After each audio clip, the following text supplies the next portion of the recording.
Did I know I was going to get to the South Pole? Yes. And I was like, nothing is going to stop me.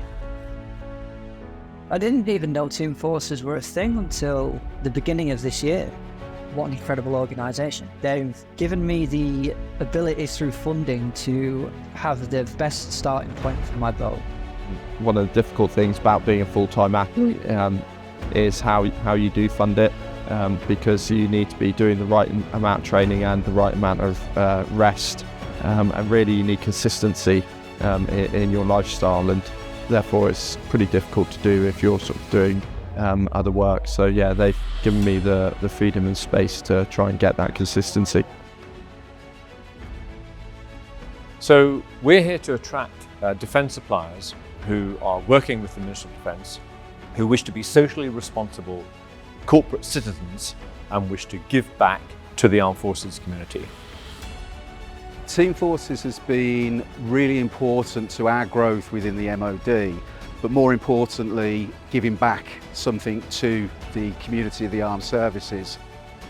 We're currently dispersing about £1 million of charitable income per year, and that supports over 100 beneficiaries from groups in the serving community, people who play polo, where we are today, rugby, rowing, boxing.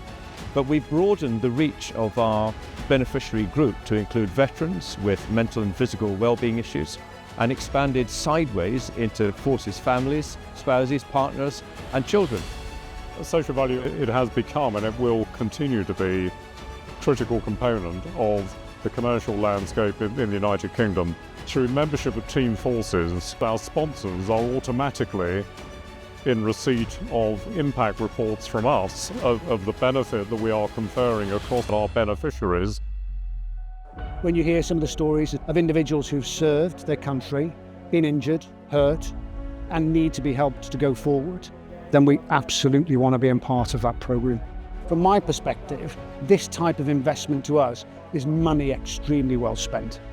Well, it was not just financial contribution to the campaign, but some really useful introductions to some like-minded organisations that wanted to get behind a campaign like this. Future sponsors that want to get involved is gratefully received, and we will put it to work. And you know, it's changing people's lives. I would have never thought I'd have been here without the opportunities that's brought. I am part of Team Force Atlantic. We are hopefully going to be the first all-female army team to row across the Atlantic Ocean this year. You have to show people what is possible. You shouldn't limit yourself. It's all about the journey and the people you're with. That's what's so important. The ability to mix with, talk, interact, understand, most critically, the defence environment, which is really difficult to get into, to have deep engagements with the defence customer, primarily the defence end user, which is making sure that we're investing time and effort correctly. Doing the right thing for the people that matter the most, the soldiers, the sailors and the airmen. You create relationships that put you in the way of business because we end up talking about problems that need to be solved. It brings us together with people, and it's people that make a difference to these problems. Hearing the stories from the recipients brings to life why we want to be part of Team Forces. Yes, it's really good for us as a business, but it's really good to be involved in the sponsorship of these causes. So I really want to say the biggest thank you to Team Forces for helping fund this. It really is changing lives. We couldn't do it without you.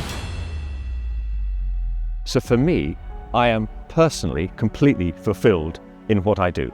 And all I hope is that the defence industry and supply chain will continue to support us, and that we will continue to expand our range of beneficiaries. So for me, it's an upward path, and I'm looking forward to that.